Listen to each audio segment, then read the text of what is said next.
Hi കൂട്ടുകാരെ, അപ്പോൾ ഇന്നത്തെ വീഡിയോയിൽ കേരള അടിസ്ഥാന വിവരങ്ങൾ എന്ന ഭാഗത്ത് നിന്ന് കേരള ഭൂപ്രകൃതിയെക്കുറിച്ചാണ് വീഡിയോ. അപ്പോൾ നമുക്ക് വീഡിയോയിലേക്ക് പോകാം. ഭൂപ്രകൃതി അനുസരിച്ച് കേരളത്തെ മൂന്നായി തരംതിരിച്ചിരിക്കുന്നു: മലനാട്, ഇടനാട്, തീരപ്രദേശം. കേരളത്തിൽ ഏറ്റവും കൂടുതൽ കാണുന്ന ഭൂപ്രകൃതി വിഭാഗമാണ് മലനാട്. കേരളത്തിലെ ആകെ ഭൂവിസ്തൃതിയുടെ എത്ര ശതമാനമാണ് മലനാട്? 48%. കേരളത്തിൻ്റെ മലനാടിൻ്റെ ശരാശരി ഉയരം 900 മീറ്ററാണ്. കേരളത്തിൻ്റെ ഏത് ഭാഗത്താണ് മലനാട് സ്ഥിതി ചെയ്യുന്നത്? കിഴക്ക് ഭാഗത്താണ്. പശ്ചിമഘട്ടത്തിൻ്റെ ഭാഗമായി വരുന്ന കേരളത്തിൻ്റെ ഭൂവിഭാഗമാണ് മലനാട്. സഹ്യപർവ്വത നിര എന്നറിയപ്പെടുന്ന പർവ്വതനിര പശ്ചിമഘട്ടം. വനങ്ങൾ ഏറ്റവും കൂടുതൽ കാണപ്പെടുന്ന കേരളത്തിലെ ഭൂപ്രദേശമാണ് മലനാട്. സമുദ്രനിരപ്പിൽ നിന്ന് ഏകദേശം 75 മീറ്ററിൽ കൂടുതൽ ഉയരമുള്ള പ്രദേശമാണ് മലനാട്. കേരളത്തിലെ നദികളെല്ലാം ഉത്ഭവിക്കുന്ന ഭൂപ്രകൃതി മലനാട്. മലനാട് പ്രദേശം ഉൾപ്പെടാത്ത ഏക ജില്ല ആലപ്പുഴയാണ്. തെക്കേ ഇന്ത്യയിലെ ഏറ്റവും ഉയരം കൂടിയ കൊടുമുടി ആനമുടിയാണ്. തെക്കേ ഇന്ത്യയിലെ രണ്ടാമത്തെ ഉയരം കൂടിയ കൊടുമുടി മീശ പുലിമലയാണ്. എന്നാൽ ചില ക്വസ്റ്റ്യൻസിൽ PSC ദോഡാബേട്ട ആൻസർ ആയിട്ട് എടുത്തിട്ടുണ്ട്. അപ്പോൾ പഠിക്കുമ്പോൾ മീശ പുലിമലയും ദോഡാബേട്ടയും പഠിക്കണം. ഓപ്ഷൻ ഏതാണോ അതിനനുസരിച്ച് ആൻസർ ചെയ്താൽ മതി. കേരളത്തിൻ്റെ രണ്ടാമത്തെ ഉയരം കൂടിയ കൊടുമുടി മീശ പുലിമലയാണ്. അപ്പോൾ തെക്കേ ഇന്ത്യയിലെ രണ്ടാമത്തെ ഉയരം കൂടിയ കൊടുമുടിയാണ് മീശ പുലിമല. കേരളത്തിലെ രണ്ടാമത്തെ ഉയരം കൂടിയ കൊടുമുടിയാണ് മീശ പുലിമല. ദോഡാബേട്ട തെക്കേ ഇന്ത്യയിലെ രണ്ടാമത്തെ ഉയരം കൂടിയ കൊടുമുടി എന്ന് ചോദിക്കുമ്പോൾ ചില ക്വസ്റ്റ്യൻസിൽ ദോഡാബേട്ട ആൻസർ ആയിട്ട് എടുത്തിട്ടുണ്ട് PSC, അതുകൊണ്ടാണ്. ഓക്കെ. മീശ പുലിമല സ്ഥിതി ചെയ്യുന്ന പർവ്വതനിര പശ്ചിമഘട്ടമാണ്. മീശ പുലിമല സ്ഥിതി ചെയ്യുന്ന പർവ്വതനിര പശ്ചിമഘട്ടമാണ്.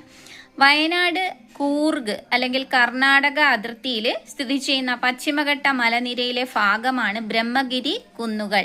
പശ്ചിമഘട്ട മലനിരയിലെ ഏറ്റവും ഉയരമുള്ള കൊടുമുടി ആനമുടിയാണ്. കേരളത്തിലെ ഏറ്റവും വലിയ കൊടുമുടി ആനമുടിയാണ്. ഇരവികുളം ദേശീയോദ്യാനത്തിന്റെ തെക്കു ഭാഗത്തായി സ്ഥിതി ചെയ്യുന്ന കൊടുമുടി ആനമുടി. ആനമുടിയുടെ ഉയരം 2695 മീറ്റർ, 2695 മീറ്റർ.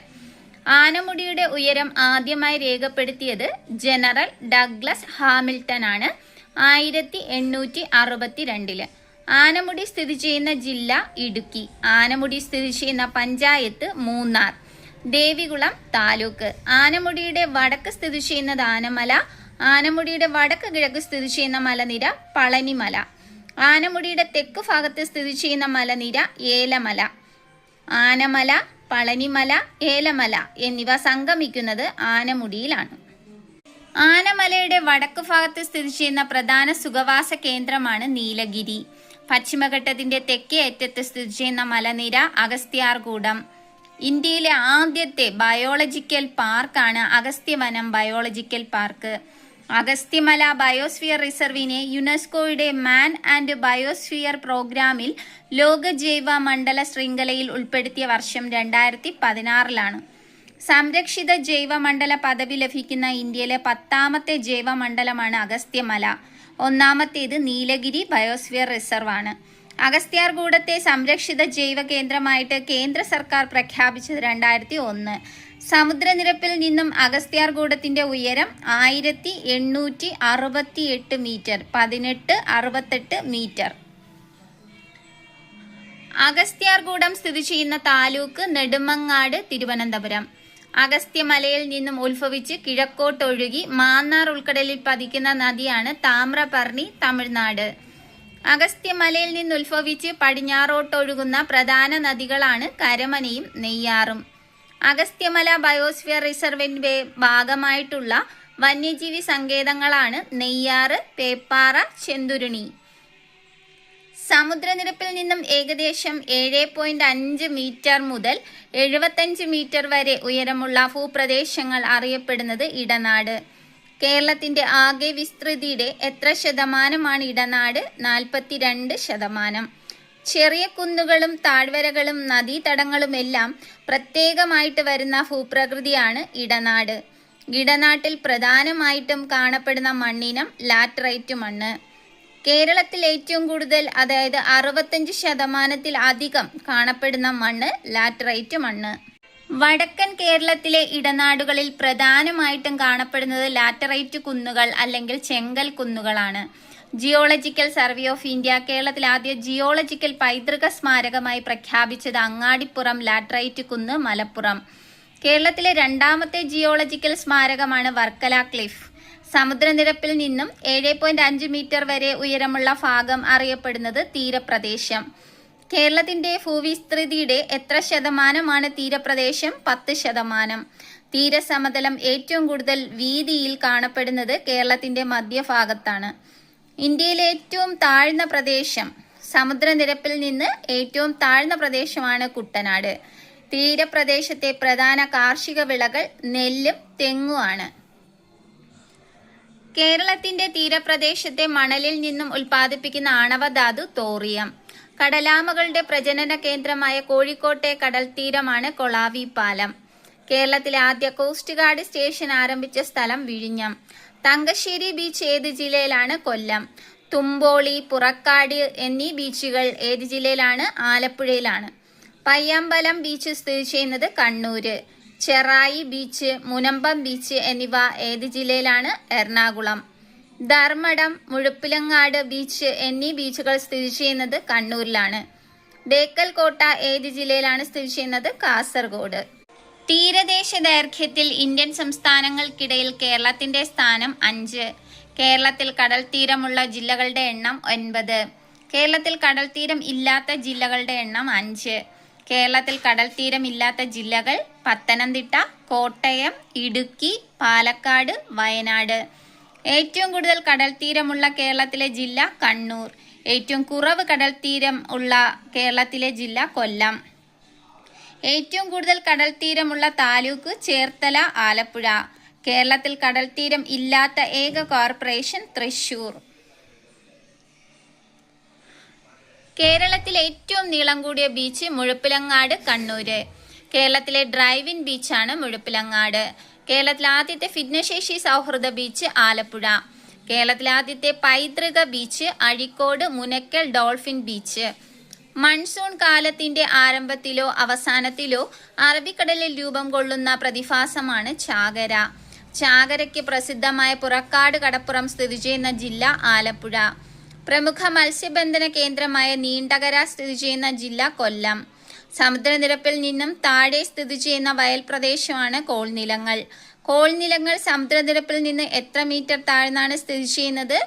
0.5 മീറ്റർ മുതൽ 1 മീറ്റർ വരെ. കേരളത്തിൽ കോൾനിലങ്ങൾ കാണപ്പെടുന്ന ജില്ലകൾ തൃശ്ശൂര്, മലപ്പുറം. തൃശ്ശൂർ ജില്ലയിലും മലപ്പുറം ജില്ലയിലും വ്യാപിച്ചു കിടക്കുന്ന പക്ഷികളുടെ ഒരു ആവാസ കേന്ദ്രമാണ് കോൾനിലങ്ങൾ. തൃശ്ശൂർ കോൾനിലത്തിലേക്ക് ഒഴുകിയെത്തുന്ന പുഴയാണ് പുഴയ്ക്കൽ പുഴ അല്ലെങ്കിൽ താണിക്കുടം പുഴ. കേരളത്തിലെ പ്രധാനപ്പെട്ട നെല്ലുൽപാദന മേഖലയാണ് കോൾനിലങ്ങൾ. തൃശ്ശൂർ, മലപ്പുറം ജില്ലയിലെ കോൾപ്പാടങ്ങളിൽ വ്യാപകമായി കൃഷി ചെയ്യുന്നതാണ് പൊക്കാളി. ഒരാളോളം പൊക്കത്തിൽ വളരുന്ന ലവണ പ്രതിരോധ ശേഷിയുള്ള വെള്ളപ്പൊക്കത്തെയും വെള്ളക്കെട്ടും അതിജീവിക്കാൻ ശേഷിയുള്ള ഒരിനം നെല്ലാണ് പൊക്കാളി. അരിമ്പ്ര കുന്നുകൾ സ്ഥിതി ചെയ്യുന്ന ജില്ല മലപ്പുറം. ചെമ്പ്ര കൊടുമുടി സ്ഥിതി ചെയ്യുന്നത് വയനാട്.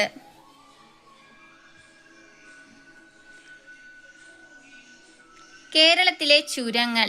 പശ്ചിമഘട്ടത്തിലെ ചുരങ്ങളുടെ എണ്ണം 16. വയനാട് ചുരം അല്ലെങ്കിൽ താമരശ്ശേരി ചുരം സ്ഥിതി ചെയ്യുന്ന ജില്ല കോഴിക്കോട്. താമരശ്ശേരി ചുരം ബന്ധിപ്പിക്കുന്ന കേരളത്തിലെ ജില്ലകൾ കോഴിക്കോട്, വയനാട്. വയനാടിന്റെ പ്രവേശന കവാടം താമരശ്ശേരി ചുരം അല്ലെങ്കിൽ വയനാട് ചുരം. താമരശ്ശേരി ചുരം നിർമ്മിക്കുന്നതിൽ ബ്രിട്ടീഷുകാരെ സഹായിച്ച ആദിവാസിയാണ് കരിന്തണ്ടൻ. കേരളത്തിന്റെ തെക്കു ഭാഗത്തായിട്ട് സ്ഥിതി ചെയ്യുന്ന ചുരം ആലുവാമൊഴി ചുരം. ബന്ദിപ്പൂർ വന്യജീവി സങ്കേതത്തിനടുത്തുള്ള ചുരം പേരമ്പാടി ചുരം. നാടുകാണി ചുരം സ്ഥിതി ചെയ്യുന്ന ജില്ല മലപ്പുറം. പശ്ചിമഘട്ടത്തിലെ ഏറ്റവും വലിയ ചുരമാണ് പാലക്കാട് ചുരം. കേരളത്തിലെ ഏറ്റവും വലിയ ചുരം പാലക്കാട് ചുരം. നീലഗിരി കുന്നുകൾക്കും ആനമലയ്ക്കും ഇടയിൽ സ്ഥിതി ചെയ്യുന്ന ചുരമാണ് പാലക്കാട് ചുരം. പശ്ചിമഘട്ടത്തിലെ ഏറ്റവും ഉയരം കുറഞ്ഞതും വീതി കൂടിയതുമായ പ്രദേശമാണ് പാലക്കാട് ചുരം. പാലക്കാട് ചുരത്തിന്റെ വീതി 30 മുതൽ 40 കിലോമീറ്റർ വരെയാണ്. പാലക്കാട് ചുരത്തിലൂടെ ഒഴുകുന്ന നദി ഭാരതപ്പുഴ. കേരളത്തിൽ നിന്ന് തെക്കു പടിഞ്ഞാറൻ മൺസൂണിനെ തമിഴ്നാട്ടിലേക്കും തമിഴ്നാട്ടിൽ നിന്നുള്ള ഉഷ്ണക്കാറ്റിനെ കേരളത്തിലേക്കും കടത്തിവിടുന്നത് പാലക്കാട് ചുരം. പാലക്കാട് ചുരത്തിലൂടെ കടന്നു പോകുന്ന ദേശീയപാത NH 544. വയനാട് ചുരത്തിലൂടെ കടന്നു പോകുന്ന ദേശീയപാത NH 766. ആര്യങ്കാവ് ചുരത്തിലൂടെ അല്ലെങ്കിൽ ചെങ്കോട്ട ചുരത്തിലൂടെ കടന്നു പോകുന്ന ദേശീയപാത NH 744. ബോഡിനായ്ക്കന്നൂർ ചുരത്തിലൂടെ കടന്നു പോകുന്ന ദേശീയപാത NH 85. ബോഡിനായ്ക്കന്നൂർ ചുരം ബന്ധിപ്പിക്കുന്ന സ്ഥലങ്ങൾ ഇടുക്കി മധുരൈ അല്ലെങ്കിൽ കൊച്ചി തേനി. ആലുവാമൊഴി അല്ലെങ്കിൽ ആരംബോളി ചുരം ബന്ധിപ്പിക്കുന്ന പ്രദേശം തിരുവനന്തപുരം തിരുനെൽവേലി. നാടുകാണി ചുരം ബന്ധിപ്പിക്കുന്നത് നിലമ്പൂർ ഗൂഡല്ലൂർ. നിലമ്പൂരിനെയും ഗൂഡല്ലൂരിനെയും തമ്മിൽ ബന്ധിപ്പിക്കുന്നതാണ് നാടുകാണി ചുരം. പേരമ്പാടി ചുരം ബന്ധിപ്പിക്കുന്ന സ്ഥലങ്ങൾ കണ്ണൂർ കൂർഗ് അല്ലെങ്കിൽ കണ്ണൂർ കർണാടക. പെരിയ ചുരം ബന്ധിപ്പിക്കുന്ന സ്ഥലങ്ങൾ മാനന്തവാടി മൈസൂർ.